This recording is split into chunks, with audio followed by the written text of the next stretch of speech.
तर राजा नहुँदा देश नबच्ने अवस्थामा पुग्यो। यो देश सिक्किम हुन लाग्यो। खड्गप्रसाद ओली त कन्स्टिट्युसनले भन्नुहुन्छ नि, उहाँ लेजिटिमेट कन्स्टिट्युसनल प्राइम मिनिस्टर नै होइन। अब राजाले भुटान हुन चाहनु भएन, यो देशलाई भुटान बनाउन चाहनु भएन, उहाँलाई खेदियो। आज युवाहरू कति बेचिएका छन्? ती 80 लाख युवाहरूको के दोष छ जो विदेशमा गएर खुन पसिना बेचिराख्नु परेको छ? रमेश खरेलजी, उहाँ इलेक्सनबाटै समस्याको समाधान गर्नुपर्छ भन्नुहुन्छ, उहाँ आन्दोलनमा विश्वास गर्नुहुन्न। हिजोको दिनमा 62-63 को आन्दोलनको सिनारियो हेर्नुभयो भने बागबजारमा केही 20-25 जना मानिसहरू उभिएको हामीलाई थाहा छैन। हामी आन्दोलनको विकल्प देख्दैनौँ। माओवादीले गाउँ गाउँबाट कञ्चडमा बेस्तोल ताकेर तिमीहरू आन्दोलनमा जाओ भनेर पठाएको होइन। आज सत्तामा बस्नेहरू चाहिँ प्रतिगमनकारी हुन्, किनभने उनीहरूले भ्रष्टाचारलाई संस्थागत गरे र मुलुकलाई सङ्कटपूर्ण अवस्थामा पुर्याए। राजा ज्ञानेन्द्रले पनि त भ्रष्टाचारको अन्त्य गर्नको लागि शाही आयोग बनाएका थिए नि। हामीले त्यो शाही आयोगलाई नै गलत बनाइदियौँ। यदि यो देशलाई भुटान जस्तै बनाउँछु भनेर बस्नु भएको भए यो बाध्यता केही पनि, अहिलेका नेताहरू जेलमा हुन्थे, उहाँ अहिले सत्तामै हुनुहुन्थ्यो। अहिलेको नेपाली काङ्ग्रेस नै होइन। तराजुमा पैसा बेचेर संसद किनबेच गर्ने व्यक्ति त शेरबहादुर देउबा नै हो नि। त्यसले साँचो अर्थमा नेपाली काङ्ग्रेस त हामी हौँ, उहाँहरू होइन।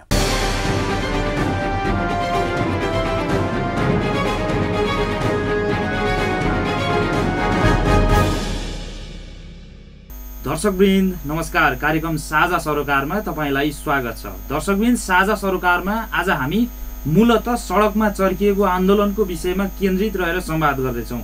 यति बेला झन्डै 1.5 दशक अघि अन्त्य भएको राजतन्त्र पुनर्स्थापन गर्नु पर्यो भन्दै सडकमा विभिन्न किसिमका आन्दोलनहरू चर्किरहेका छन्।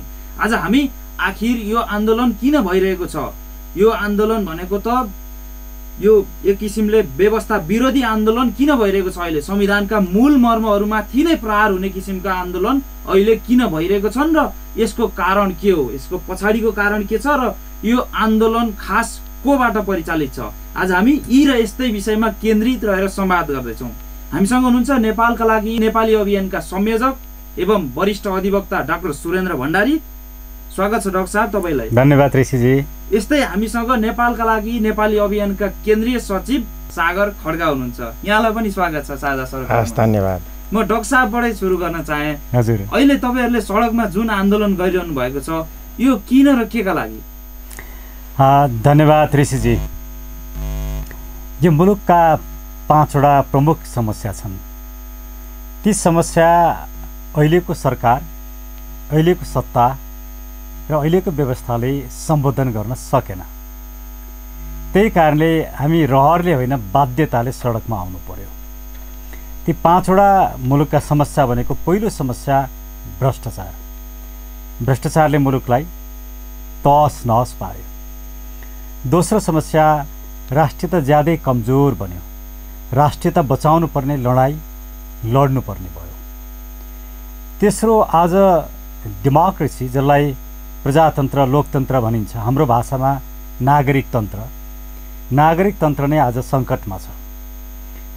डेमोक्रेसीलाई नै बचाउनु पर्ने भयो। त्यसले गर्दा पनि हामी सडकमा छौँ। तेस्रो कारण। चौथो कारण राजनीति चाहिँ व्यापार बन्यो, सबभन्दा सजिलो व्यापार। राजनीति गरिसके पछाडि पैसा कमाउन पाइने, सत्तामा पुगेपछि धनी बन्न पाइने यस्तो राम्रो व्यापार बन्यो कि राजनीति सेवा हो। राजनीतिको मूल मर्मभन्दा बाहिर गएर राजनीति व्यापार बनेकोले यो समस्याको पनि सम्बोधन गर्नु पर्यो। चौथो र पाँचौँ, मुलुकमा सामाजिक न्याय अहिले पनि जर्जर बनेको छ। गरिबी त्यति नै छ, विभेद त्यति नै छ, अशिक्षा त्यति नै छ, बेरोजगारी त्यति नै छ। यी सम्पूर्ण समस्याको हामीले सम्बोधन गर्न सकेनौँ भने राजनीतिक परिवर्तनले एउटा व्यक्तिको सट्टामा या एउटा समूहको सट्टामा अर्को समूहलाई सत्तामा चाहिँ पुर्याउँछ, तर नागरिकहरूको जीवनमा परिवर्तन आउँदैन। त्यसैले आज सामाजिक न्याय पनि सङ्कटमा छ। यी 5वटा नेपाली समाजका समस्यालाई सम्बोधन गर्नका लागि हामीले लगभग 2.5 वर्ष अगाडि नेपाल सरकारलाई भन्नुभएका यी जुन 5वटा समस्याहरू छन् यसलाई सम्बोधन गर्नका लागि र विशेष तपाईहरुसँग सूत्र चाहिँ के छ त्यस्तो समाधानको लागि? कस्तो राम्रो प्रश्न सोधिदिनु भयो। हामीले समस्या मात्रै उजागर गरेनौँ, हामीले प्रत्येक समस्याको सम्बोधन, कसरी समस्याको समाधान गर्ने भनेर वर्क प्लान नै योजना नै अगाडि सारेर हाम्रो आन्दोलन त्यसरी अरूभन्दा फरक के छ भने हामी समस्याको मात्रै कुरा गर्दैनौँ, समाधानको कुरा गर्छौँ। पहिलो आउँ भ्रष्टाचारबाटै सुरु गरौँ। अहिले कङ्क्रिट रूपमा भन्दिनु होला। म कन्क्रिट रूपमा भन्छु। यो मुलुकमा भ्रष्टाचारका 6वटा कारक तत्त्व छन्। त्यही कारक तत्त्वको सम्बोधन गर्नुपर्छ। एउटा निर्वाचन प्रणाली नै भ्रष्टाचारको मुख्य स्रोत हो। उम्मेदवारी नकिनिकन, मतदाता नकिनिकन, छलकपट नगरिकन, गुन्डा परिचालन नगरिकन इलेक्सनमा जित्न सकिँदैन। त्यसले यो इलेक्सनमा जुन किसिमले पैसा बगाइन्छ, सत्तामा गएपछि त्यसको कैयौँ गुणा 100 गुणा बेसी पैसा कमाउने माध्यम इलेक्सन बन्यो। त्यसले इलेक्सन नै भ्रष्टाचारको जड भएकोले हामीले इलेक्सनमा सुधार भन्यौँ। नम्बर 1 कसरी सुधार गर्ने त भन्ने विषयमा खाका हामीसँग छ, प्रष्ट खाका छ। मलाई लाग्छ सागरजीले राख्नुहुनेछ। म यो 6वटा कुरा मात्रै राख्छु। यो खाका सागरजीले बताउनुहुन्छ। दोस्रो, पञ्चायत कालदेखि आजसम्म सत्तामा बस्ने व्यक्तिले कमाउने काम गरे, सत्ताको दुरुपयोग गर्ने काम गरे। अख्तियारले पनि यो कुरा रोक्न सकेन, राज्यले पनि भ्रष्टाचार रोक्न सकेन। त्यसैले हामीले के भन्यौँ भने नागरिक आयोग चाहिन्छ। निष्पक्ष, निष्कलङ्कित, समाजले पत्याएका व्यक्तिहरूको एउटा पावरफुल आयोग, जसले पञ्चायत कालदेखि आजसम्म सत्तामा बस्ने प्रत्येक राजनीतिज्ञ र उच्च पदस्थ अधिकारीको सम्पत्तिको छानबिन गरेर दोषीलाई कारबाही गर्नु पर्यो। त्यस्तो सम्पत्ति जफत गर्नु पर्यो र त्यो जफत गरिएको सम्पत्तिले शिक्षा, स्वास्थ्यलाई निःशुल्क, सर्वसुलभ, गुणस्तरीय बनाउनु पर्यो। बेरोजगारी समस्या समाधान गर्नु पर्यो र गरिबी निवारण गर्नु पर्यो। दोस्रो, हाम्रो समस्याको समाधान नागरिक आयोग। पहिलो समस्याको समाधान निर्वाचन प्रणालीमा सुधार। दोस्रो समस्या भ्रष्टाचार, सत्ताको दुरुपयोगको समाधान नागरिक आयोग। तेस्रो, भ्रष्टाचारको कारण चाहिँ किन कर्मचारीले भ्रष्टाचार गर्छन् भने आफ्नो छोराछोरीलाई राम्रो स्कुलमा पढाउन, बिमारी हुँदा राम्रो स्वास्थ्य उपचार पाउन, अर्थात् शिक्षा र स्वास्थ्यलाई व्यापार बनाइयो। शिक्षा र स्वास्थ्यलाई व्यापार बनाउँदाखेरिको आज धेरै समस्याहरू मुलुकमा विभिन्न वर्गका मानिसहरू देखिए। यो समस्या समाधान गर्नलाई शिक्षा र स्वास्थ्यलाई नै निःशुल्क, सर्वसुलभ र गुणस्तरीय बनाउने हामीले योजना अगाडि सार्यौँ। कसरी बनाइन्छ त्यो कुरा डिटेलमा हामी पछि गरौँला। तेस्रो, भ्रष्टाचारको अन्त्य गर्नलाई शिक्षा र स्वास्थ्यलाई निःशुल्क, सर्वसुलभ र गुणस्तरीय बनाउनुपर्छ। चौथो, बेरुजुका सबै कुरा भ्रष्टाचार होइनन्, तर अहिले चाहिँ खड्गप्रसाद ओली प्रधानमन्त्री भएपछि बजेटको 13-14% बेरुजु हुन थाल्यो। यो भनेको अचम्म लाग्दो हो। त्योभन्दा पहिले चाहिँ हुँदैन थियो र थियो, अलिक कम थियो। त्योभन्दा पहिला पनि थियो, अलिक कम थियो। त्यसैले बेरुजु एउटा भ्रष्टाचारको प्रमुख स्रोत बनेको छ। यसको अन्त्य गर्न पनि नागरिक आयोग नै चाहिन्छ, छानबिन गर्नुपर्छ। चौथो। पाँचौँ, नीतिगत भ्रष्टाचार। त्यो बालुवाटार प्रकरण हेर्नुहोस्, या सार्वजनिक जग्गाका प्रकरण हेर्नुहोस्, या वाइड बडी हेर्नुहोस्, यी विभिन्न प्रकरणहरू छन्। नीतिगत भ्रष्टाचारमा छानबिन गरेर अन्त्य गर्न पनि नागरिक आयोग नै चाहिन्छ। पाँचौँ। र छैटौँ चाहिँ सेटिङ। प्रत्येक विकास निर्माणका काममा सेटिङ हुन्छ। आफ्नो मान्छेलाई ठेक्का दिइन्छ, यहाँ ठुला नेताका ठेकेदार छन्, उनीहरू मार्फत काम हुन्छ अनि कमसल काम गरिन्छ। यी सम्पूर्ण व्यक्तिलाई पनि छानबिन गरेर कानुनको दायरामा लिएर कारबाही गर्नुपर्छ। त्यसको लागि पनि नागरिक आयोग चाहिन्छ। त्यसैले हामीले भ्रष्टाचारका 5वटा स्रोतको सम्बोधन गर्न नागरिक आयोग चाहिन्छ। निर्वाचन प्रणालीलाई सुधार गर्नको लागि नागरिक सरकार चाहिन्छ। त्यसले हाम्रो आन्दोलनका 2टा प्रमुख एजेन्डा के हुन् भने नागरिक सरकार र नागरिक आयोग। अब कसरी निर्वाचनमा सुधार गर्ने यी विषयमा मलाई लाग्छ सागरजीले केही कुरा राख्नुहुन्छ। सर्वप्रथम त डाक्टर साहबले भन्नुभएको कुरामा निर्वाचन नै नेपालमा चाहिँ भ्रष्टाचारको प्रमुख स्रोत भयो। त्यसको पहिलो कारण चाहिँ के त भन्दा मतदाता नकिनिकन निर्वाचन जित्नै नसकिने भयो। गोजीभर सुर्केसभरि पैसा लिएर गएर मात्रै के पाइने भयो त टिकट पाइने भयो। त्यतिले मात्र नपुग्ने भयो, गुन्डा परिचालन गर्नु पर्यो, जाँड रक्सी खुवाउनु पर्यो, भोज भतेर गर्नु पर्यो। त्यत्रो खर्च गरेर एउटा सांसद वा वडामा आउने प्रतिनिधिले त्यो त लगानी गरेको छ, त्यो लगानी त उठाउनु पर्छ। त्यो लगानी पहिला उठाउँछ। कुनै पनि व्यापार व्यवसाय गर्ने मान्छेले पहिला इन्भेस्टमेन्ट गरेको कुरालाई त उकास्न खोज्छ। त्यसरी आएको जनप्रतिनिधिले त आफ्नो लगानी उठाउनतिर लाग्छ। र यो निर्वाचनको जुन प्रणाली छ, जसरी जनप्रतिनिधिहरू छान्ने जुन प्रक्रिया छ, यो नै गलत छ। त्यसलाई हामीले के भन्यौँ त भन्दा यसलाई रोक्नका लागि, यो कुरालाई रोक्नका लागि हामीले सांसदहरूलाई मन्त्री बन्न रोक्नुपर्छ। जब सांसद मन्त्री बन्न पाउँदैन भने त्यो बेलामा उसले किन खर्च गर्छ? अहिले त के छ त भन्दा म सांसद हुन्छु, निर्वाचनमा पैसा खर्च गर्छु, भोलि गएर मन्त्री हुन्छु वा कुनै लाभको काम गर्छु र के गर्छु त त्यो पैसा उकास्छु वा त्योभन्दा दोब्बर तेब्बर चौगुना म पैसा उकास्छु भनेर उसले त्यहाँ इन्भेस्टमेन्ट गर्छ। हो यो कुरालाई रोक्नका लागि हामीले के भन्यौँ त भन्दा निर्वाचन प्रणालीमा सुधार गर्ने हो भने सांसदलाई मन्त्री बन्न नदिने। र अर्को हामीले के भन्यौँ त भन्दा त्यसो मन्त्री को भन्ने त भन्दा विज्ञता सहितको मानिसलाई मन्त्रीमण्डलमा लिएर जाने। जस्तो अहिले महावीर पुनलाई तपाईँले विज्ञान तथा प्रविधि मन्त्री बनाउनु भयो भने त्यहाँबाट राम्रो काम हुन्छ कि अहिले भइराख्नु भएको विज्ञान तथा प्रविधि मन्त्रीबाट काम हुन्छ। त्यस्तै गरेर हाम्रो विद्युत प्राधिकरणको कुलमान घिसिङलाई लगेर मन्त्रालय जिम्मा लाउने हो भने त्यहाँबाट राम्रो काम उहाँबाट राम्रो काम हुन्छ कि अहिले भइराख्नु भएको बालवाला मन्त्रीबाट राम्रो काम हुन्छ। डेफिनेटली विज्ञता सहितको मान्छे गयो भने त्यहाँ राम्रो काम हुन्छ। तर हाम्रोमा के भयो त भन्दा आठकछ्या पढेका, राजनीतिमा मान्छे मारेका है, उनीहरूसँग एउटा घोकेको के भन्छ विचार लिएर हिँडेको, त्योभन्दा बाहेक अर्को विद्या नै छैन। हो त्यो कारणले गर्दाखेरि के भयो त भन्दा यो देशको सिस्टम राम्रोसँग चल्न सकेन। त्यस कारण विज्ञता सहितको मानिसहरूलाई त्यहाँ लिएर जानुपर्छ। र अर्को कुरा के भन्यो त भन्दा तपाईँले यही मैले जोड्न चाहेँ, त्यत्रो आन्दोलनबाट खारिएर आउनु भएको नेताहरूले त यो देशको व्यवस्थालाई चाहिँ सही ट्र्याकबाट हिँडाउन सक्नु भएन भने तपाईँहरूले चाहिँ कसरी सक्नुहुन्छ भन्ने मूल 100 प्रश्न चाहिँ यही छ कि हो। आन्दोलनको ट्र्याकबाट आउनु भएकोहरूले त आन्दोलनलाई त कहाँ लानुभयो। यो त देश त कुनै आन्दोलनको धारमा जाँदै गएन। 62-63 को आन्दोलनले जनताले मागेको कुनै जनआकाङ्क्षा अनुसारको व्यवस्था आउँदै आएन नि। यो गणतन्त्र त जनताले मागेको व्यवस्थै होइन। म स्वयं 62-63 को आन्दोलनमा हरेक चोक र गल्लीमा ढुङ्गा हानेको र टायर बालेको युवा हुँ। त्यहाँ म गणतन्त्रको लागि गएको थिइनँ, निरङ्कुशताको लागि गएको थिएँ। म यो देशको गौरवमय राज संस्थालाई अन्त्यका लागि, म यो देशको गौरवमय राज संस्थालाई फ्याँक्नको लागि त्यहाँ गएकै थिइनँ। म मेरो अभिभावक गुमाउनको लागि त्यहाँ गएकै थिइनँ। त्यत्रो सडकमा जनसागर उर्लिएको, त्यो जनसागर उर्लिएको सुन्नु न, त्यो मैले अवमूल्यन गरेको होइन, नेताहरूले अवमूल्यन गरेको। धर्मनिरपेक्षता हुनुपर्छ यो देशमा भनेर 62-63 को आन्दोलनमा कसले नारा लगायो? स्वयं म त्यो आन्दोलनमा जाने व्यक्तिलाई 15 दिन लाग्यो यो कुरा बुझ्नलाई। क्या रहेछ यो धर्मनिरपेक्षता भनेको? संहिताको लागि त्यहाँनिर आवाजै उठेको छैन। 81 कसका लागि ल्याइयो? केही डलरमा, केही पैसामा बिक्नका लागि, आफ्नो एनजिओ चलाउनका लागि। अनि नेताहरूले जे गरिदिँदा पनि हुन्छ। आज यसले समस्याको समाधान दियो। यदि दिन्थ्यो भनेदेखि खोइ दलगत रूपमा यसले केही समस्याको समाधान दियो त यसले? ल भन्नु न। आज दलहरूको बिचमा जुन झैझगडा भइरहेछ यो के को कारणले गर्दा? यो त खानका लागि रहेछ नि उहाँहरूको त। ठिक छ, म डाक्टर साहबसँग जाने यही प्रश्नमा सागरजीलाई जुन प्रश्न गर्नुभएको थियो म अलिकति थपौँ। उहाँहरू र हाम्रो बिचको फरक के हो भने हामीले जुन एजेन्डा राखेका छौँ र जुन एजेन्डाको समाधान दिएका छौँ उहाँहरूका यी एजेन्डा पनि थिएनन् र उहाँहरूले यसरी समाधान पनि दिनुभएको थिएन। पहिलो फरक यहीँनिर छ। दोस्रो फरक, उहाँहरू राजनीतिलाई नै पेसा बनाउनु भयो। हामी पेसाकर्मीहरू हौँ, हामी पेसा गरेका मानिसहरू हौँ र हामी पेसा गरेर राजनीतिमा आउँदैछौँ।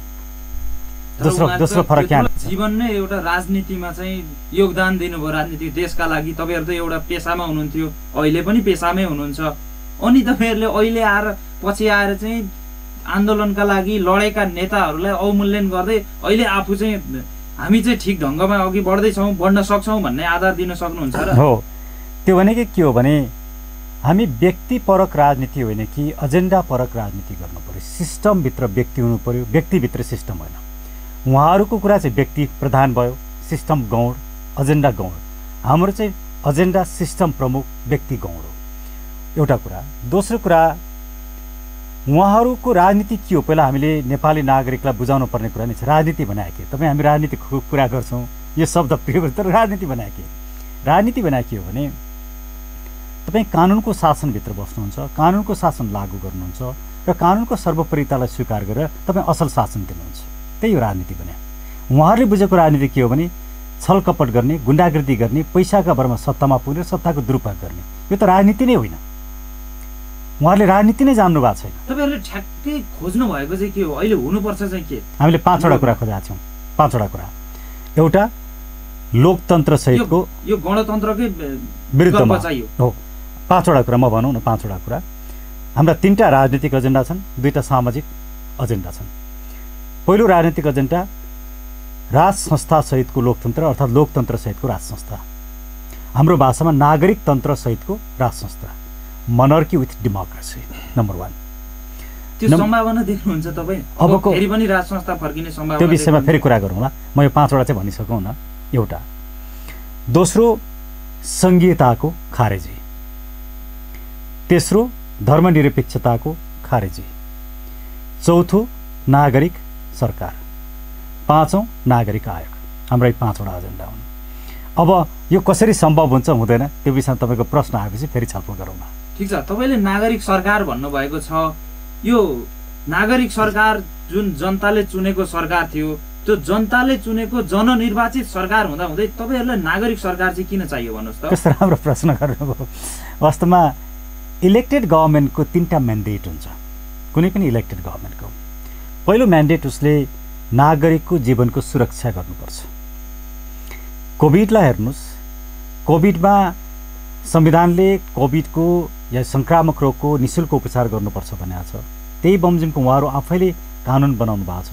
उहाँहरूले कोभिडको निःशुल्क उपचार गर्नु भएन, PCR टेस्ट समेत निःशुल्क गर्नु भएन। हामी अदालतमा गयौँ, अदालतले निःशुल्क गर्नु भन्यो, उहाँहरूले गर्नु भएन। यसले के देखाउँछ भने उहाँहरूलाई नागरिकको जीवनमाथि पनि उहाँहरू खेलबाड गर्नुहुन्छ। एक। दोस्रो PCR कै सन्दर्भमा उहाँहरूले जति भ्रष्टाचार गर्नुभयो, PCR मेसिन लगायतमा जुन भ्रष्टाचार गर्नुभयो त्यसले पनि नागरिकको जीवनमाथि खेलबाड गर्नुभयो। तर अहिले अनुसन्धान पनि भइरहेछ होइन र त्यहाँ त्यो बेकारको अनुसन्धान त्यसले के गरिरहेछ? त्यो नागरिकलाई छल्ने काम भएको छ। त्यसैले नागरिकको जीवनको रक्षा नगर्ने इलेक्टेड गभर्मेन्टले आफ्नो म्यान्डेट गुमाउँछ। एक। दुई, इलेक्टेड गभर्मेन्टले संविधान र कानुनको परिपालना गर्छ। संविधानको धज्जी उडाउने काम यो सरकारले कति हदसम्म गरेको छ भन्ने कुरा त इलेक्टेड गभर्मेन्ट नै होइन र? इलेक्टेड गभर्मेन्टको म्यान्डेट चाहिँ के हो भने उसले संविधानको पालना गर्नुपर्छ। इलेक्टेड गभर्मेन्टलाई किन इलेक्टेड? संविधानै अनुसार बनेको त हो नि अहिलेको सरकार। संविधान अनुसार तपाईँ भने त खड्गप्रसाद ओली त संविधान अनुसार बनेकै होइनन्, किनकि पार्लियामेन्टमा शपथ नलिकन कोही पनि पार्लियामेन्टको सदस्य र त्यस पछाडि प्रधानमन्त्री चुनेको होइन उहाँलाई, संसदले चुने, उहाँलाई पिपुलले चुनेको इलेक्टेड गरे हो।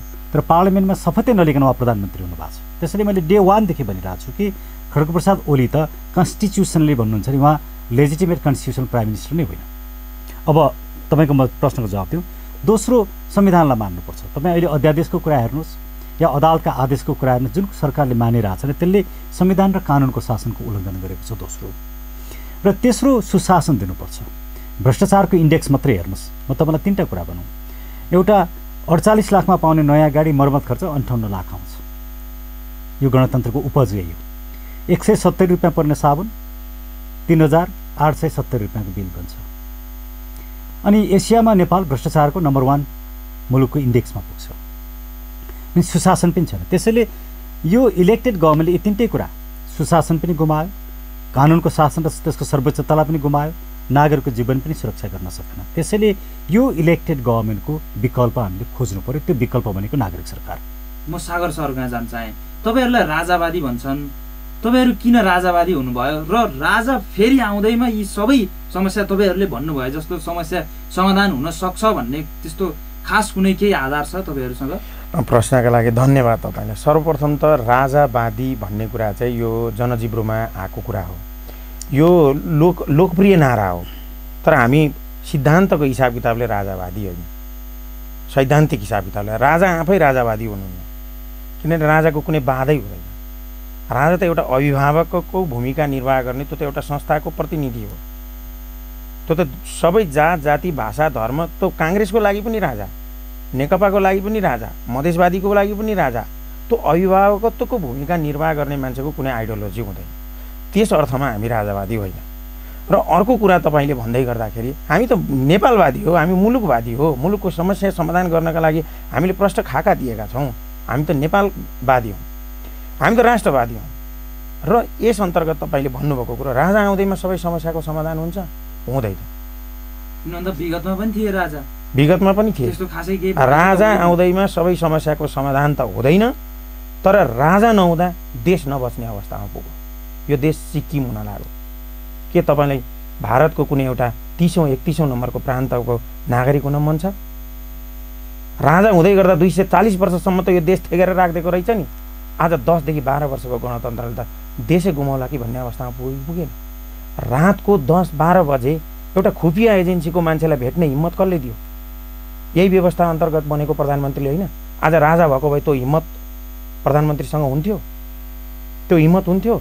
आज राजा भएको भएदेखि चाइनिज राजदूतले यो देशको समस्या समाधान गर्नका लागि दौडिनु पर्थ्यो। आज दलसँग भएको यो खिचातानी राजासँग गएर त्यहाँनिरबाट समाधान हुन्थ्यो, देशकै अभिभावकबाट समस्याको समाधान हुन्थ्यो।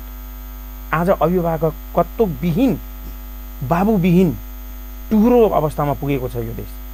हो, राजा भयो भनेदेखि चाहिँ यो देशले एउटा अभिभावक पाउँछ। यो देशको धर्म, संस्कृति, कला, सम्पदा को जगेर्ना हुन्छ। राजा भएको बेलामा हेर्नुहोस्, राजा भएकै बेलामा बनेका चिज बेचेर खाइरहेको छैनन् अहिले। मल्लकालीन अवस्थामा बनेका मठ मन्दिरहरूलाई नै देखाएर पर्यटकहरू हामीले आय आर्जन गरिरहेको छैनौँ। राजा भइसके पछाडि चाहिँ अभिभावक प्लस वैदेशिक सम्बन्ध पनि सन्तुलन थियो त्यो बेलामा। हाम्रो आन शान र सम्मान हाम्रो व्हाइट हाउससम्म थियो। व्हाइट हाउसमा वैदेशिक कूटनीति नै छैन। अब तपाईँ फेरि कूटनीतिको कुरा गर्नुहुन्छ, जुन देशको कूटनीति छैन भनेर विदेशमा पढाउन थालिसके। यो जस्तो छिमेकीहरूसँगको सम्बन्ध एकदम फितलो भएको कुनै शासन व्यवस्था थियो भने यही हो। छिमेकीसँगको राम्रो सम्बन्ध भएको भए तारान्तार चाइनाको मान्छे र इन्डियाको मान्छे आएर बालुवाटारको गेटमा ठोकिने गरिकन चाहिँ यस्तो के भन्छ एउटा दौड गर्नुपर्ने अवस्था थियो र त्यही हो छिमेकीको सम्बन्ध राम्रो भनेको। र राजा भएको भए कम्तीमा यो देशमा होली वाइन खाने चलन चाहिँ हुँदैन थियो, कम्तीमा पनि यति धेरै क्रिस्चियनिटी फैलिँदैन थियो। आज 17,000 भन्दा बढी चर्च कसले बनायो? यो 10 वर्षको पिरियडमा यही चर्च बनाउनका लागि यो व्यवस्था ल्याएको हो हामीले, होइन नि? हो, राजा आउँदैमा देश त के भन्छ बन्ने होइन, तर देश बच्ने चाहिँ हो। यसको राष्ट्रियताको संरक्षण हुने हो। हिजोको दिनमा जसरी राजाको विषयमा त तपाईँलाई लेखिएकै छ नि। अब राजाले भुटान हुन चाहनु भएन, यो देशलाई भुटान बनाउन चाहनु भएन, उहाँलाई खेदियो। अब राजतन्त्र फर्किने, राज संस्था फर्किने सम्भावना चाहिँ तपाईँ कतिको देख्नुहुन्छ? प्रबल देख्छु। सडकमा मान्छे लाखौँ आएको छन्। नागरिकले लिएर आउने हो राजालाई, स्वयं राजा कुदेर आउने होइन नि। हामी त नागरिकले अब राजा ल्याउनुपर्छ, राजा पनि नागरिकको किताबमा आउनुपर्छ। हिजोका दिनमा सबैको गल्ती कमी कमजोरीहरू छन्। त्यहाँ मान्छे मार्नेका पनि कमी कमजोरीहरू छन्, राजाहरूका पनि कमी कमजोरीहरू छन्, राज संस्थाभित्र भएका मानिसहरूको पनि कमी कमजोरी छ, त्यो राजतन्त्र चलाउनेहरूको पनि बिचमा कमी कमजोरीहरू छ। के तिनै कमी कमजोरीहरूलाई हामी औल्याइ गरेर यो देशलाई चाहिँ बिटुलो बनाउने, हाम्रो भविष्य बर्बाद गर्ने? आज युवाहरू कति बेचिएका छन्?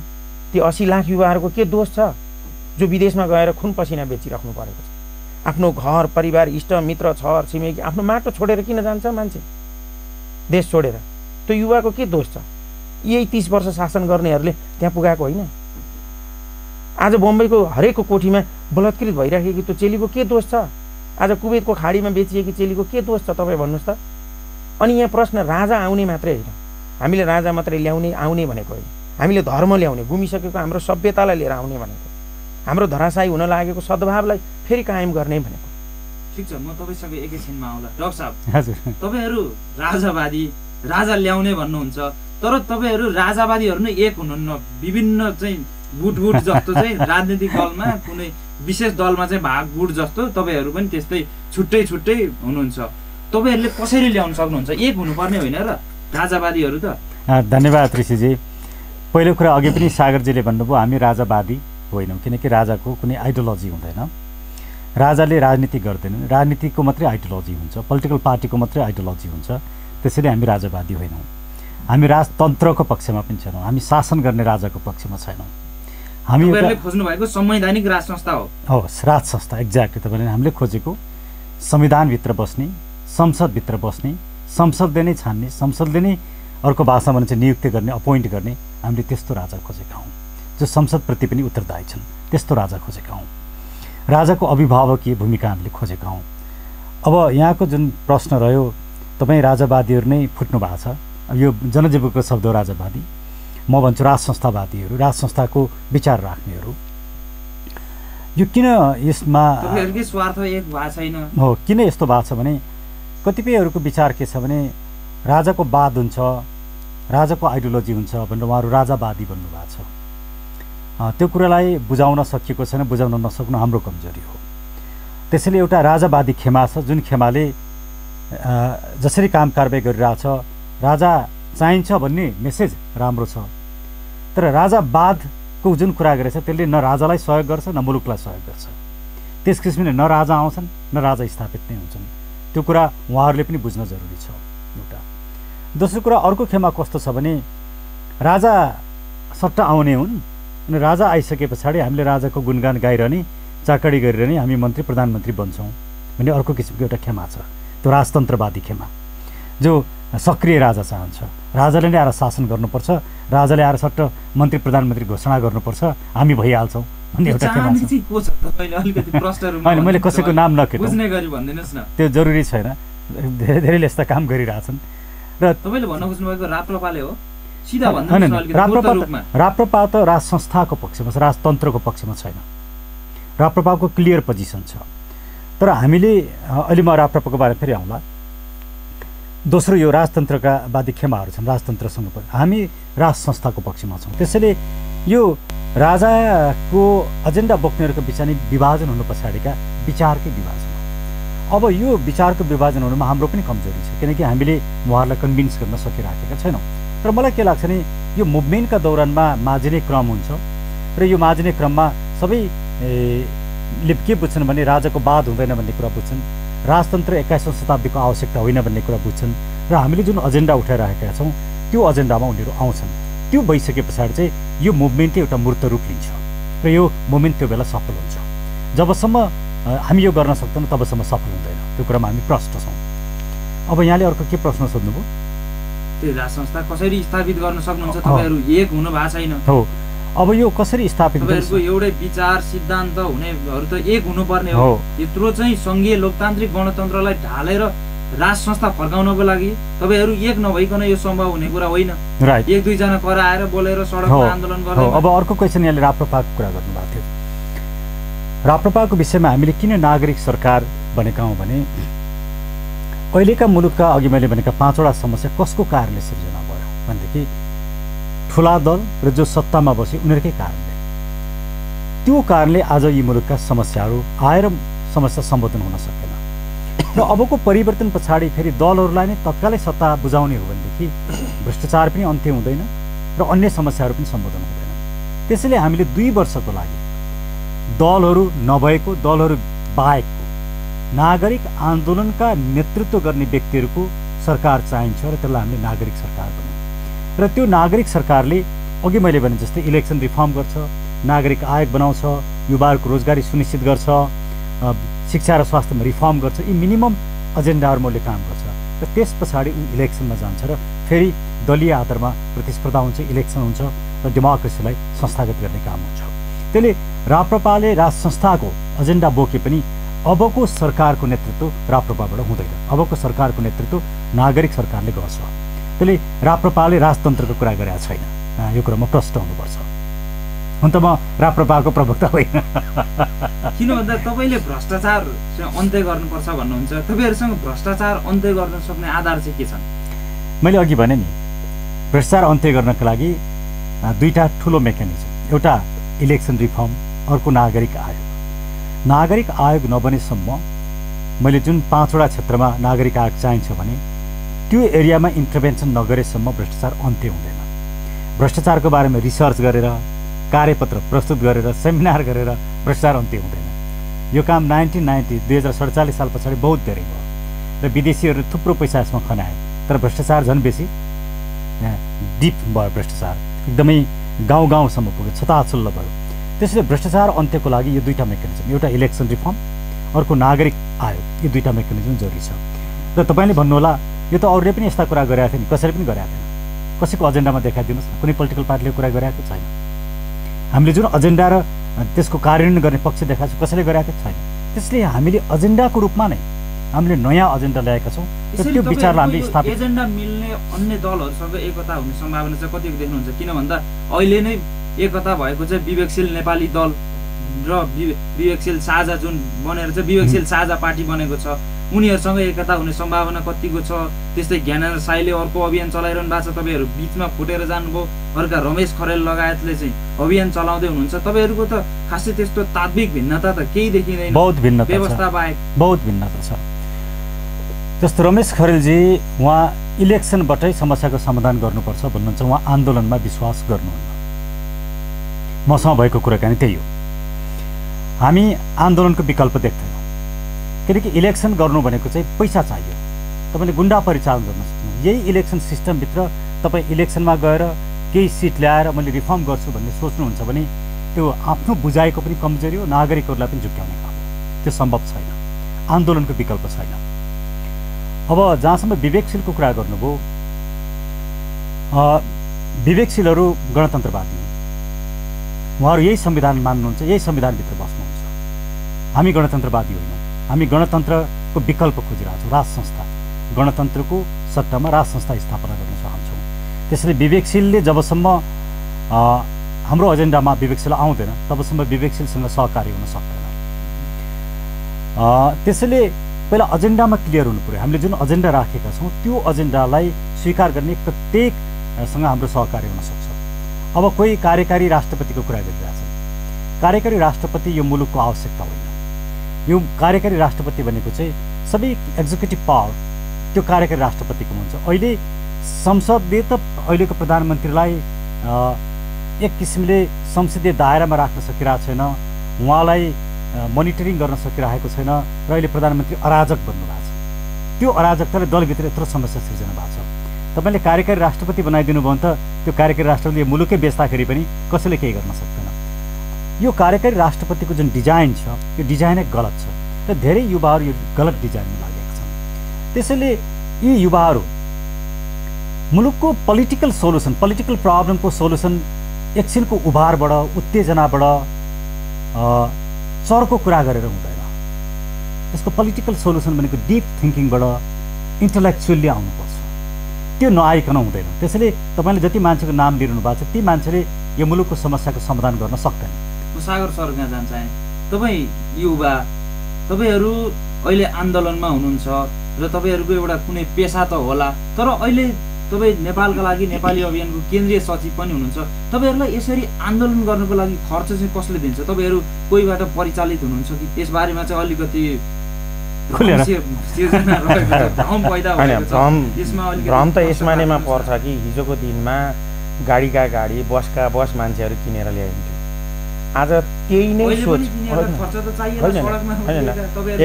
एकदम म भन्दैछु। आज हामीसँग आउनेहरू स्वतः स्फूर्त रूपमा जति पनि सडकमा आउनु भएको छ, स्वतः स्फूर्त रूपमा देशमा भएको यो समस्यालाई दुखेर, समस्या देखेर अब यो समस्याको समाधान गर्ने बाटो भनेको नागरिक सरकार, नागरिक आयोग र राष्ट्रिय नागरिक आन्दोलनले लिएको एजेन्डाबाट मात्रै हुन्छ भन्ने त्यो विचारलाई समर्थन गरेर आउनु भएको हो। र हामी हिजोको जस्तै बसका बस मान्छे ल्याएर, ट्रकका ट्रक मान्छे ल्याएर, किनेर भाडामा भएका मजदुरी गरेका मान्छेहरूलाई ल्याएर अब आन्दोलन गर्ने होइन। नागरिकले गर्ने आन्दोलन भनेको त कस्तो हुनु पर्यो त भन्दा यो देश मेरो हो भनेर अपनत्व गरेर ऊ सडकमा आएको हुनु पर्यो। हामी त्यो चाहन्छौँ। यदि अहिले सजिलो छ, यदि हामीले पैसा खर्च गरेर 10,000, 20,000, 50,000 मान्छे ल्याउने हो भनेदेखि यो कुनै ठुलो कुरो छैन। तर यसले चेन्ज दिँदैन। सबै स्वतः स्फूर्त रूपमा आएका हुन्छ। अस्ति हाम्रो 20 गतेको आन्दोलनमा आउनु भएकोहरू सबै स्वतः स्फूर्त, देशव्यापी रूपमा भएकोहरू सबै स्वतः स्फूर्त आउनु भएको छ। कहीँ तपाईँले त्यसको गन्ध पाउनुहुन्छ? हामी हाम्रो आफ्नै पकेटबाट केही पैसाहरू, केही हाम्रो साथीभाइहरूबाट उठाएको खर्चले, मिनिमम खर्चले चलिराखेको छ। हामीलाई त्यत्रो ठुलो पैसाको आवश्यकता नै पर्दैन, किनभने हामीसँग विचार छ। हामीले त्यो विचारबाट के गरेका छौँ त मानिसलाई आकर्षित गरेर लिएर आएको, कुनै पैसा खर्च गरेर होइन। जसरी बजारमा राजावादीहरूले चाहिँ पैसामा यसरी मान्छे किनेर लिएर आए भनेर जुन हल्ला गरिएको छ, यो हल्लाको पछाडि चाहिँ हिजोको दिनमा त्यही नकारात्मक ढङ्गले मानिसहरू ल्याएर सडकमा उतार्नेहरूले नै चलाएको यो हल्ला। हिजो तपाईँले अहिले सामाजिक सञ्जालमा एउटा भाइरल भइरहेछ, काङ्ग्रेसको अस्तिको आन्दोलनमा आएका मानिसलाई मध्येमा एकजनाले चाहिँ मलाई किन आएको हुँ, किन ल्याएको हो केही पनि थाहा छैन, जाउँ भने आइदियो। यस्तो टाइपको मानिसहरू आएर हामी आन्दोलन गर्दैनौँ। त्यो तपाईँले सोध्नुभएको प्रश्नमा हामी हाम्रै खर्चले चलिरहेको छ। म आफू पेसा गर्छु, म पढाउँछु, म कलेज पढाउँछु, मेरो पेसा छ, म 10-20 हजार रुपियाँ पैसा खर्च गर्न सक्छु। डाक्टर साहब आफै एउटा पेसाकर्मी हुनुहुन्छ, उहाँले आवश्यकीय केही खर्च कटाएर यो अभियानमा दिन सक्नुहुन्छ। त्यस्ता हाम्रा थुप्रै साथीहरू छन्, त्यहाँबाट अब हामीले कलेक्सन गर्छौँ। अब छिटै हामी यो आन्दोलनलाई आवश्यक पर्ने स्रोत र को रूपमा चाहिँ आर्थिक उपार्जन गर्नका लागि साथीहरू भाइहरूबाट आह्वान गर्दैछौँ। देश दुखेका मानिसहरूले नै त्यहाँ के गर्छन् त भन्दाखेरि सहयोग गर्छन्। हामी कसैलाई कञ्चाडमा बन्दुक तेर्साएर चन्दा उठाउँदैनौँ। यो कुरामा चाहिँ प्रष्ट हुनु जरुरी छ। ठिक छ, अघि डाक्टर साहबले पनि यस विषयमा क्लियर पारिसक्नु भएको छ। हुन त अहिले जुन छिटपुट रूपमा भइरहेका सडक आन्दोलन छन्, यसरी यो सानो सडक आन्दोलनले चाहिँ यत्रो गणतन्त्र नै फाल्ने गरी चाहिँ ठुलो रूप लिएला भन्ने तपाईँहरूलाई आशा छ अहिले पनि? किन आशा नहुनु? जनतामा कति निराशा छ। त्यो निराशा त सडकमा आएर पोखिँदैछ नि बिस्तारै। हिजोको दिनमा 62-63 को आन्दोलनको सिनारियो हेर्नुभयो भने बागबजारमा केही 20-25 जना मानिसहरू उभिएको हामीलाई थाहा छैन। पछि भारतमा गएर 12 बुद्धे समझदारी गरेर माओवादीले गाउँ गाउँबाट कन्चर्टमा बेस्तोल ताकेर तिमीहरू आन्दोलनमा जाओ भनेर पठाएको होइन। त्यो आन्दोलनमा आएका मानिसहरू त डरको कारणले पनि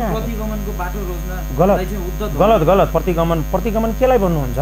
जसले देश टुक्र्याउँछ, जुन एजेन्डा र जुन राजनीतिक अहिलेको कोर्सले देशलाई टुक्रा बनाउन लागिसक्यो, देश बेच्न लागिसक्यो। होइन, राज संस्था हिजो 17 सालमा थियो, पञ्चायतमा थियो टेस्टेड भएको। त्यहाँ पछाडि 46 पछाडि त कहाँ राज संस्थाले आफ्नो भूमिका निर्वाह गर्न पायो? राजा ज्ञानेन्द्रले 3 वर्षको समय माग्नु भएको थियो, कहाँ उहाँलाई 3 वर्षको समय दियो? बिचैमा उहाँलाई कामै गर्न दिएन नि। हो यो टेस्टेड र अनटेस्टेड, त्यसो भए के गर्ने त? गाडीको ब्याक गियर नै हटाइदिने त? गएर खोलामा जाने त हामी? प्रतिगमन र अग्रगमन भनेको के हो? देश बेच्नेहरू, राष्ट्रघात गर्नेहरू, सीमा बेच्नेहरू, युवा बेच्नेहरू चाहिँ अग्रगमनकारी, अनि ठुल्ठुला बिल्डिङ खडा गर्नेहरू, नैतिक पतन काम गर्नेहरू अग्रगमन। फर्किने के गर्नु? उपाय के छ त तपाईँसँग? के बेलायती जनताहरू सारा मूर्ख हुन्? स्पेनका जनताहरू मूर्ख हुन्? डेनमार्कका जनताहरू मूर्ख हुन् जसले राजालाई फेरि फिर्काए?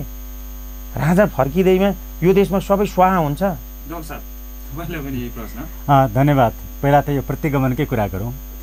प्रतिगमन भनेको चाहिँ के हो भने मुलुकको राजनीतिलाई अस्थिरतातर्फ दर्शाउने, मुलुकलाई नै सङ्कटमा पुर्याउने कामलाई प्रतिगमनकारी कदम भनिन्छ। आज सत्तामा बस्नेहरू चाहिँ प्रतिगमनकारी हुन्, किनभने उनीहरूले भ्रष्टाचारलाई संस्थागत गरे र मुलुकलाई सङ्कटपूर्ण अवस्थामा पुर्याए, मुलुकको राष्ट्रियता कमजोर बनाए, त्यसले उनीहरू प्रतिगमनकारी हुन्। राजनीतिलाई व्यापार बनाए, त्यसले उनीहरू प्रतिगमनकारी हुन्। आज सामाजिक न्यायलाई सङ्कटमा पुर्याए, त्यसले उनीहरू प्रतिगमनकारी। आज लोकतन्त्रलाई समाप्त पारिरहेछन्, त्यसले प्रतिगमनकारी हुन्। हामीले भन्यौँ लोकतन्त्र र राज संस्था सँगसँगै जान्छन्। यो नै आजको मुलुकको राजनीतिक धरातल हो। युकेलाई हेर्नुहोस् न, जहाँ लोकतन्त्रको डेमोक्रेसीको जननी युके होइन, अनि त्यहाँ राज संस्था छ कि छैन? डेमोक्रेसी र मोनर्की सँगसँगै गएको छ कि छैन? त्यो नै काफी छ नि उदाहरण। त्यसैले हामीले यहाँ के भ्रम छरिरहेछौँ भने डेमोक्रेसी र मोनर्की चाहिँ एकअर्काका विपरीत कुराहरू हुन् है, एन्टिनम हुन् है भनिरहेछौँ। जबकि डेमोक्रेसी र मोनर्की सँगसँगै जान सक्छ। त्यो कुरा त ब्रिटेनले नै सिद्ध गरेको छ। म तपाईँलाई अब अर्को एउटा प्रश्न भनौँ कि भ्रष्टाचारलाई संस्थागत गर्नु अग्रगमन हो? होइन। भ्रष्टाचारको अन्त्य गर्नका लागि यो गणतन्त्रबाट सम्भवै छैन, किनभने गणतन्त्रको राष्ट्रपति स्वयं आफै राजनीतिक दलको नेतृत्वमा चाहिँ भ्रष्टाचारै हुन्थेन र राज संस्था हुँदाखेरि चाहिँ राजतन्त्र हुँदाखेरि। त्यही भएर त हामीले पञ्चायतकालदेखि आजसम्मको अहिले त यसरी त थाहा हुन्छ नि त, जनतालाई थाहा हुन्छ यहाँ भ्रष्टाचार भयो भनेर त्यसको छानबिन हुन्छ, रिपोर्ट बाहिरिन्छ। विगतमा त एसियाको नम्बर 1 भ्रष्ट त देश भएको थिएन जस्तो नि। हिजो पञ्चायतकालमा जुन डेमोक्रेसी थिएन त्यो कुराको त हामीले विरोधै गरेका छौँ। हामी त डेमोक्रेसीको पक्षमा छौँ। यो अहिलेको राजा हामीले भनेको पञ्चायतकालीन राजा फर्काउनु लागेको होइन, पहिला कुरो यहाँ क्लियर हुनु पऱ्यो।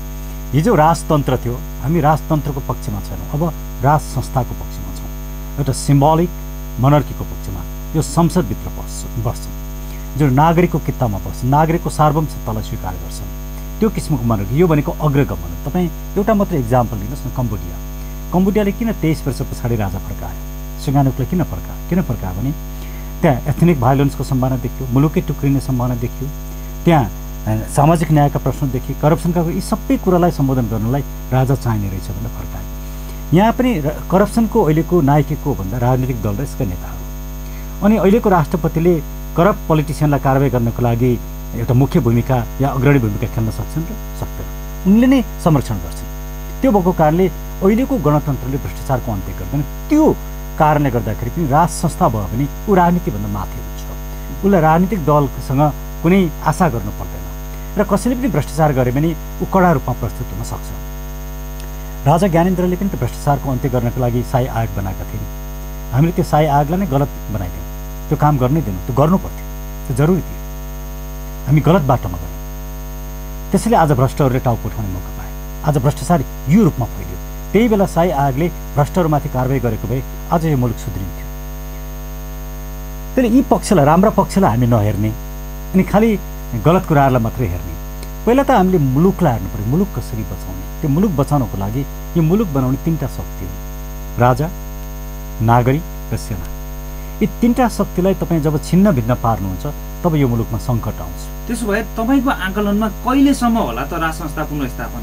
म तपाईँलाई 2-3वटा आकलन दिन्छु। एउटा आकलन, 10 लाख मान्छे भोलि सडकमा आयो भने पर्सि, त्यो सम्भावना देख्नुहुन्छ तपाईँ? त्यो छैन।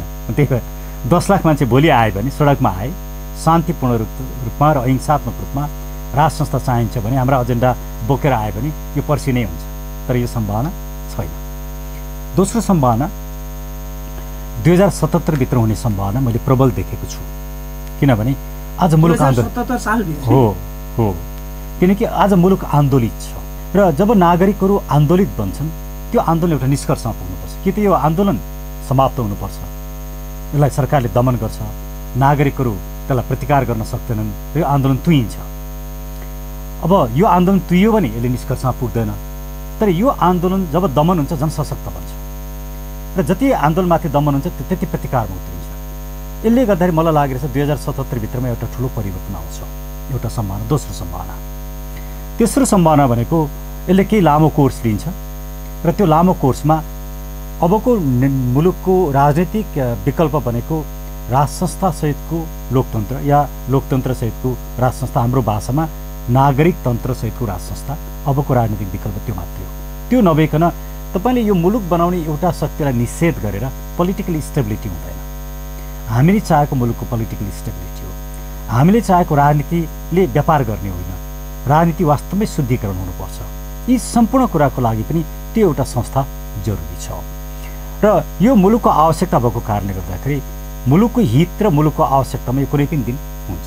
एउटा लामो कोर्स लिन सक्ला। लामो कोर्स भनेको 1 वर्ष लिएला, 2 वर्ष लिएला, कति टाइम लिन्छ, किनकि यो ज्योतिषीय रूपमा यो दिनमा आउँछ भन्ने कुरा होइन। फेरि मैले भने 3टा विकल्प। एउटा 10 लाख मान्छे भोलि सडकमा आउन्, यो पर्सि नै आउँछ, जुन सम्भावना छैन। 2077 भित्र हुने सम्भावना छ, तर यसका विभिन्न पोलिटिकल कोर्सेसहरूलाई हेर्नुपर्छ। अर्को भनेको एउटा लङ टर्ममा 1 वर्ष लाग्ला, 1.5 वर्ष लाग्ला, 6 महिना लाग्ला, त्यो कोर्समा निश्चित रूपमा यो आउँछ। अबको विकल्प भनेकै त्यही हो। ठिक छ सागर सर, तपाईँले राज संस्था फर्काउने भनिरहँदाखेरि अब राज संस्था फर्काउँदा चाहिँ फेरि पूर्व राजा ज्ञानेन्द्र शाहलाई नै राजा बनाउने कि अरू कोही विकल्प देख्नुहुन्छ तपाईँ? निश्चय पनि। अब हिजोको दिनमा राजा ज्ञानेन्द्रले जसरी जनताको नासो जनतालाई नै मैले फिर्ता गरेँ भनेर जानुभयो, उहाँले जुन किसिमको एउटा राजनीतिक चरित्र देखाउनु भयो, जुन किसिमको एउटा त्याग देखाउनु भयो र मुलुकप्रतिको जुन माया सद्भाव देखाउनु भयो र नागरिक नै छोड्नु भएको होइन र? होइन, उहाँले बाध्य, ल ठिक छ, उहाँले बाध्य भएर, तर त्यसमा पनि उहाँले यदि यो देशलाई भुटान जस्तै बनाउँछु भनेर बस्नु भएको भए यो बाध्यता केही पनि, अहिलेका नेताहरू जेलमा हुन्थे, उहाँ अहिले सत्तामै हुनुहुन्थ्यो। उहाँले म ती विदेशीहरूसँग झुक्दिनँ तर म नेपाली जनतासँग झुक्छु भनेरै सत्ता छोडिदिनु भएको। उहाँले 2-4 हजार मान्छे मार्न सक्नुहुन्थ्यो नि, सक्नुहुन्न थियो र? अरू देशका राजाहरू जस्तै पलायन हुन सक्नुहुन्न थियो र? उहाँलाई त देशको माया रहेछ नि। आज पनि यो देशको माया सबैभन्दा फेरि ज्ञानेन्द्र नै भन्नुहुन्छ। राजाभन्दा एकदम ज्ञानेन्द्र शाह नै अबको राजा। त्यहाँ पछाडिको राजाको विषयमा अघि डाक्टर साहबले भने जस्तै संसदले निर्क्युल गर्छ र उपयुक्त को पात्र छ, त्यो छोरा या छोरी। हिजोको जस्तो राजाको जेठो छोरो नै हुनुपर्छ भन्ने छैन, तर पारस शाह होइन। जसरी यहाँ पारस शाहको चर्चा गरेर पारस शाहलाई नै राजा बनाउन लागेको भनिएको छ, पारस शाह अबको राजा हुनुहुन्न। त्यो हामीले पटक पटक भनेको छौँ र उहाँ स्वयं आफैले पनि म राजा हुनको लागि जन्मेको होइन, म एउटा नागरिकको जीवन बिताउँछु भनेर निर्धक्क रूपमा एउटा नागरिकको जीवनशैलीमा हिँड्नु भएको व्यक्तिलाई विवादमा तानेर पारस शाहको फोटो राख्ने अनि त्यहाँ पछाडिबाट हाम्रो आन्दोलनलाई विशृङ्खलित बनाउन खोज्ने, अन्त मोड्न खोज्ने, त्यस्ता खालका कुप्रचारहरू गर्न खोज्नेहरू पनि छन्। अबको राजा भनेको राजा ज्ञानेन्द्र नै हो। त्यहाँ पछाडिको राजाको विषयमा संसदले निर्णय गर्छ, उपयुक्त पात्र को हुन्छ, त्यो जेठो छोरा पनि हुनसक्छ, छोरी पनि हुनसक्छ, तर उपयुक्त पात्र र योग्य मात्र हुनसक्छ। डाक्टर साहब, तपाईँ पूर्व राजा ज्ञानेन्द्र शाहसँग सम्पर्कमै हुनुहुन्छ होला तपाईँहरू। उहाँसँगको सम्पर्कमा भेटमा चाहिँ तपाईँहरूको के कुराकानी हुन्छ, उहाँ के भन्नुहुन्छ, र अहिलेको यो जुन सडक आन्दोलन छ यसको विषयमा चाहिँ उहाँसँग कुरा गर्नु भएको छ कि छैन तपाईँहरूले? यो सडक आन्दोलनको बारेमा हाम्रो उहाँसँग कुराकानी भएको छैन, तपाईँलाई प्रष्ट रूपमा भनौँ। मसँग भएको कुराकानीमा मैले प्रष्ट रूपमा उहाँलाई भनेको छु कि अब मुलुक बचाउनलाई म एउटा गणतन्त्रवादी हो, म गणतन्त्रको लागि लडेको मान्छे हो। त्यसो भए यो जारी आन्दोलनमा उहाँको कुनै विचार मनोविज्ञान तपाईँले पाउनु भएको छैन? यो उहाँले गरेकै होइन, उहाँको यसमा कुनै भूमिका नै छैन। उत्साहित हुनुहुन्छ होला नि यो आन्दोलनबाट? होइन, उहाँले उत्साहित हुने र नहुने कुरै होइन। उहाँले इच्छा गरेर उहाँ राजा हुने, उहाँ आएर राजा हुने नि। नागरिकले चाहे, नागरिक आन्दोलनले चाहे उहाँ राजा बन्नुहुन्छ। त्यो हामी नेपाली नागरिकले गर्ने निर्णय हो। यो मुलुकको आवश्यकता, राज संस्थाको आवश्यकता छ भन्ने बोध भएर त्यो राज संस्थालाई ल्याउने गरी नागरिकको नेतृत्वमा भएको आन्दोलनले मात्रै आउन सक्नुहुन्छ। उहाँले चाहेर म भोलि दरबार जान्छु मलाई ल्याइदेऊ भन्नुभयो भने त्यो त कसैले पनि साथ दिँदैन, त्यो त हास्यास्पद हुन्छ। उहाँले चाहिँ के कुरा गर्नुहुन्छ तपाईँहरूसँगको भेटमा? मुलुक कसरी बनाउने, मुलुक बिग्रियो, मुलुक आज सङ्कटमा पर्यो, यसलाई कसरी बचाउने। उहाँमा एउटा राष्ट्रप्रतिको माया देखिन्छ, राष्ट्रप्रति उहाँ संवेदनशील हुनुहुन्छ, नागरिकको जीवनप्रति संवेदनशील हुनुहुन्छ, उहाँ लोकतन्त्रप्रति प्रतिबद्ध हुनुहुन्छ र नागरिकको सार्वभौम सत्तालाई उहाँले स्वीकार गर्नुभएको छ। यिनै महत्त्वपूर्ण कुराहरू हुन् र मैले समग्रतामा हेर्दाखेरि अब यो मुलुकलाई निकास दिनका लागि उहाँले महत्त्वपूर्ण भूमिका खेल्न सक्नुहुन्छ। उहाँ तयार हुनुहुन्छ त्यसको लागि? त्यो त नागरिकले तयार हुनु, उहाँ तयार हुनु पर्यो नि त। उहाँको कुनै पनि त्यस्तो आइरहेको छैन, तर तपाईँहरू चाहिँ राजा फेरि फर्काउने भनिरहनु भएको छ। यो चाहिँ के हो? त्यही भएर यो विषयलाई अलिक क्लियरिटी गरिदिनुहोस्। मैले क्लियरली के भनिदिन्छु भने राजाले म तयार हुन्छु भनेर भन्ने नै होइन, नागरिकले भने। कुनै प्रतिक्रिया नै आएको छैन। उहाँको प्रतिक्रिया आउन जरुरी नै छैन, किनकि मैले भने नि नागरिकले दिन प्रतिदिन सडकमा आन्दोलनमा हुनुहुन्छ। मलाई एक मिनट दिनुहोस्। नागरिकले गरेको निर्णयलाई त्यो शाहवंशीय परम्पराले सधैँ स्वीकार गरेको छ र स्वीकार गर्नुपर्दछ। यदि नागरिकले राज संस्था चाहिन्छ भनेर आन्दोलनले जब निर्णय गर्छ त्यो निर्णयलाई उहाँले अस्वीकार गर्नुभयो भने त्यही बेला कुरा गरौँला। तर मलाई विश्वास के छ भने नागरिकले गरेको निर्णयलाई नेपालको शाहवंशीय परम्पराले कहिले पनि गलत त्याएको छैन, त्यसलाई नजरअन्दाज गरेको छैन। त्यही भएको कारणले म विश्वस्त छु भोलि नागरिक आन्दोलनको सफलता सँगसँगै राजा ज्ञानेन्द्र राजगद्दीमा आउनुहुन्छ। सागर सर, तपाईँ पनि यो विषयमा अलिकति भनिदिनुहोस् न। एकदमै निश्चित रूपमा पनि नागरिकले गरेको निर्णयलाई शाहवंशीय परम्परा अन्तर्गत कहिले पनि इतिहास हेर्नु होला, पृथ्वीनारायण शाहको पालादेखि नै नागरिकहरूको निर्णयभन्दा बाहेक पृथ्वीनारायण शाहले राज्य एकीकरण गर्ने क्रममा काठमाडौँमा आक्रमण गरेर जितिसके पछाडि सबैभन्दा पहिले उहाँले कुमारीको दर्शन गर्न जानुभएको छ, कुमारीको खुट्टामा जोग्नु भएको छ। त्यो भनेको म नागरिकलाई स्वीकार गर्छु र नागरिक सँगसँगै राजा हिँड्ने हो। हिजोको दिनमा राजाहरूले केही राजनीतिक अधिकारहरू प्रयोग गरेको कारणले गर्दाखेरि आज यो देश दुर्घटनामा गयो। तर अब नागरिक र राजा सँगसँगै यो देश बनाउने तीनवटा जुन प्रमुख पात्रहरू छन्, प्रमुख संस्थाहरू छन्, राजा, सेना र नेपाली जनता, यो तीनवटा चिजलाई नै भत्ताभुङ्ग बनाएर तपाईँ राजनीतिको गलत कोर्समा जानुहुन्छ भने त्यसले त राइट डिरेक्सन त दिँदैन नि। अब राजनीतिको कोर्स चेन्ज गर्नुपर्ने बेला भएको छ। अब राजनीतिको कोर्स चेन्ज गर्ने बेलामा अब काङ्ग्रेस पनि आउनुपर्छ, नेकपा पनि आउनुपर्छ र मधेसवादी दलका पनि आउनुपर्छ। नभए यो राजनीतिको गलत कोर्सले हाम्रो देशलाई अन्ततगत भड्खालोमा लिएर जान्छ र देशै घुम्ने अवस्थामा पुग्छ। त्यस कारणले गर्दा अबको राजा भनेको नागरिक सँगसँगै र नागरिकले दिएको भूमिकामा रहने राजाको रूपमा आउनुपर्छ। त्यो हुनैपर्छ, नभए मुलुक सङ्कटमा पुग्छ। ठिक छ। अब उत्तरार्धमा डाक्टर साहब, अहिले प्रमुख प्रतिपक्षी दल नेपाली काङ्ग्रेसले गरेको आन्दोलनलाई चाहिँ तपाईँहरूले कसरी हेरिरहनु भएको छ? तपाईँहरूको अभियानले कसरी हेर्नु? गजब इन्ट्रेस्टिङ क्वेसन। सबभन्दा पहिला त अहिलेको नेपाली काङ्ग्रेस नै होइन, किनकि नेपाली काङ्ग्रेस भनेको बिपी कोइरालाको सिद्धान्तमा स्थापित नेपाली काङ्ग्रेस हो। अहिलेको नेपाली काङ्ग्रेसले बिपी कोइरालाको सिद्धान्त परित्याग गरिसकेको छ। त्यसैले नेपाली काङ्ग्रेस सङ्कटमा छ, नम्बर 1। नम्बर 2, यो सङ्कटलाई बुझेर र हाम्रो सडकमा भएको मुभमेन्टबाट उहाँहरू आत्तिएर सडकमा आउनुभयो। किन भन्दा सुतेको काङ्ग्रेस 81 चाहिँ जुर्मुराएर अहिले आएको छ। तर त्यो काङ्ग्रेस आउँदाखेरि त्यसभित्र हेर्नुहोस् एउटा गजबको एजेन्डा आयो, भ्रष्टाचारको अन्त्य भन्ने एजेन्डा आयो। काङ्ग्रेसभित्र पनि असङ्ख्य राष्ट्रवादी मानिसहरू छन्, बिपीको सिद्धान्तका फलोवर्सहरू छन्, हाम्रा एजेन्डालाई समर्थन गर्ने व्यक्तिहरू छन्। र उहाँहरूले जुन भ्रष्टाचारको एजेन्डा लिएर आउनुभयो, उहाँहरूले शेरबहादुरलाई समर्थन गरेको होइन, शेरबहादुर देउपाको समर्थनमा आउनुभयो होइन, उहाँहरू यो मुलुक बचाउनु पर्दछ भनेर आउनुभएको। त्यसैले त्यहाँ नाम काङ्ग्रेसको देख्यो भने वास्तवमा त्यो अभियान हाम्रो अभियानसँग धेरै मिल्दोजुल्दो छ, त्यसले हाम्रो अभियानलाई नै समर्थन गर्छ। र त्यो शेरबहादुर देउपा विरुद्धकै थ्रेट हो, उहाँलाई नै चुनौती हो। किनकि यो मुलुकमा तराजुमा पैसा बेचेर संसद किनबेच गर्ने व्यक्ति त शेरबहादुर देउपा नै हो नि। मान्छे भ्रष्टाचारको एउटा नायकी हो, उहाँमाथिको थ्रेट हो। त्यसले काङ्ग्रेसले गरेको जुन अभियान छ, म नेपाली काङ्ग्रेसका साथीहरूलाई के भन्न चाहन्छु भने त्यहाँभित्रको असङ्ख्य नेता र कार्यकर्तालाई आउनुहोस् एकचोटि अब पार्टीको झन्डाभन्दा माथि उठौँ, राष्ट्रिय झन्डा बोकौँ। त्यहाँ पनि नेताहरू नै हिन्दू राष्ट्रको विषयमा चाहिँ अब जनमत सङ्ग्रह हुनुपर्छ भन्ने तहका नेताहरू समेत हुनुहुन्छ। अब म तपाईँ हिन्दू राष्ट्रको कुरा एक मिनट, नेपाली काङ्ग्रेसका महामन्त्री, राइट, एक मिनट। त्यसैले म नेपाली काङ्ग्रेसका साथीहरूलाई के भन्छु भने अब दलको झन्डाभन्दा माथि उठेर राष्ट्रिय झन्डा लिएर एकजुट हौँ एउटा। दोस्रो, जहाँसम्म हिन्दू राष्ट्रको कुरा गर्नुभयो यहाँले, म 2-3वटा समुदाय र लाई के भन्न चाहन्छु भने तर नेपाली काङ्ग्रेसले पनि भनेको छ हिन्दू राष्ट्र चाहिँ बरु फर्किन सक्छ, जनमत सङ्ग्रह गरौँ, तर राज संस्था चाहिँ अब फर्काउनुको कुनै पनि विकल्प छैन, राज संस्था फर्काउनु हुँदैन, गणतन्त्रको कुनै पनि विकल्प छैन भनेको छ। म यसैमै भनिरहेको छु। पहिला कुरा त तपाईँले हिन्दू धर्मको कुरा गर्दाखेरि हाम्रा लिट्रेचर हेर्नुहोस्, हाम्रा धर्मशास्त्र हेर्नुहोस्, त्यसले के भन्छ भने हिन्दू धर्मले राजालाई सँगसँगै लिएर हिँड्छ, राजा बिनाको हिन्दू धर्म हुँदैन। हिन्दू धर्मको प्रतीकको रूपमा त्यसलाई संरक्षण गर्ने निकाय भनेको राजा हुन्।